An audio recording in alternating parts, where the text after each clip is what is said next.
In the annals of Roman history, there are emperors whose names are etched into marble, recorded in every surviving scroll, and studied for centuries. Yet there exists a peculiar silence around one figure, a man who ruled not briefly, nor insignificantly, but whose name appears in no surviving statue, coin, or formal proclamation.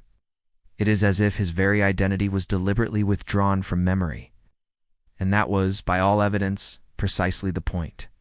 He came to power not through revolution or inheritance, but through a gradual process of administrative ascent. Unlike emperors born into dynasties or declared by legions, he was first a scholar, then a provincial official, and eventually a close advisor to an aging emperor whose reign had lost both energy and direction. When the emperor died without naming an heir, the Senate, weary of military strongmen and power-hungry patricians, selected him as a neutral candidate. He had no army behind him, no famous family name, no scandal or ambition that worried the upper class. His early reign was marked by modest but effective reforms. He revised tax codes in neglected provinces, balanced regional grain supplies, and cut expenditures in the imperial court. He rarely appeared in public spectacles and showed little interest in games or ceremonial celebrations.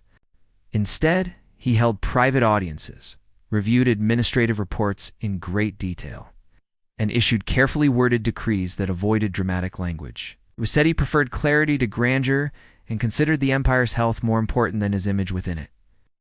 It was in the third year of his reign that the first order came. New coins were to be issued without his portrait. The minting offices were instructed to use only the imperial seal, not the emperor's likeness. When questioned, he simply replied that currency should reflect the state's stability, not a man's face. The Senate complied, some out of respect, others out of confusion. Soon after, official scribes received new instructions. All future proclamations were to refer to the office of the emperor or imperial authority, not to his personal name. While these changes were subtle, they marked the beginning of a more deliberate withdrawal. Sculptors were told to cease any ongoing projects bearing his likeness.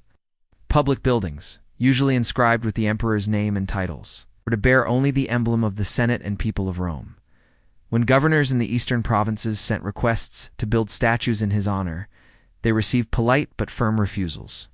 Honors, he claimed, were distractions. Let good administration be the true monument. Some senators found his behavior unsettling. In a society where name, image, and legacy were essential to power, the idea of deliberate erasure was both alien and alarming. Whispers began that he was either hiding something or laying groundwork for something yet more controlling. Others speculated he was unwell, mentally or spiritually, and that this behavior was the symptom of deeper instability.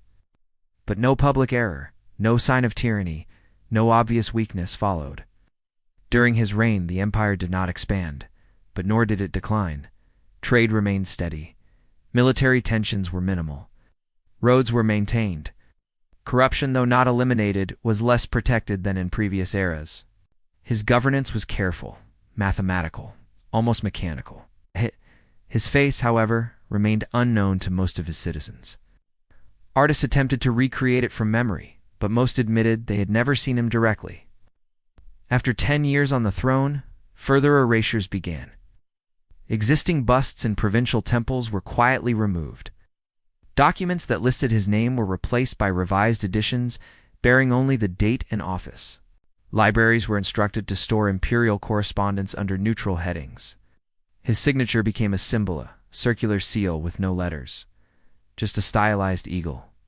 The change was slow, but methodical. It's managed by scribes and officials who followed orders without fully grasping their meaning. No edict explained the reasoning. No philosopher in court dared question it aloud. But in private conversations, several theories emerged. Some believed the emperor feared future generations.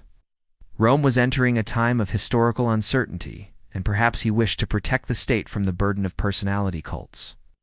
Others believed he had embraced a form of stoicism so extreme that he sought to detach himself entirely from legacy and ego.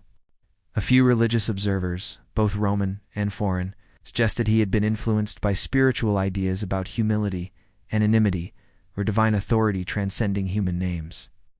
There was also the matter of his early life, which remained undocumented. Very few details about his origins had ever been confirmed. He spoke Greek fluently, preferred quiet over ritual, and maintained no official consort or children. No villa bore his name.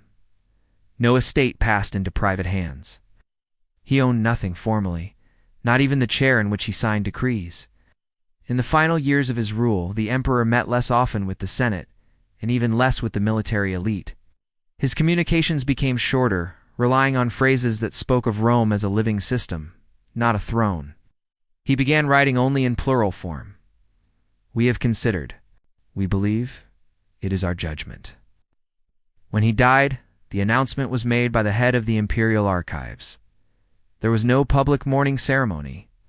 His body was placed in a sealed stone chamber beneath a government building, marked only with the imperial seal and the date. No name, no epitaph, no list of deeds. The Senate briefly debated how to record his reign. Some wanted to restore his name to public records, citing precedent and the importance of historical continuity. Others feared that doing so would contradict his clearly stated intentions. A compromise was reached. His reign would be marked by a placeholder title.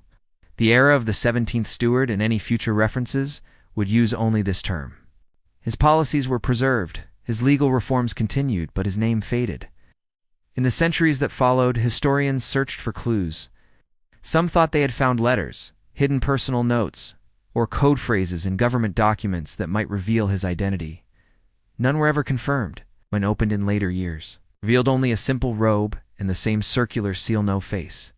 No signature, no inscription. Modern scholars remain divided. Was this emperor a philosopher ruler who believed in the system above the self? Was he hiding a truth and origin, a secret, an identity that would undermine the empire's stability? Or was he merely demonstrating a principle long forgotten, that power need not be remembered to be real? His erasure was not an accident, nor the result of conquest or scandal. It was a methodical, chosen vanishing one carried out in full control from the highest office in the known world. And in that choice, he left behind something far more difficult to preserve than fame. A question without an answer.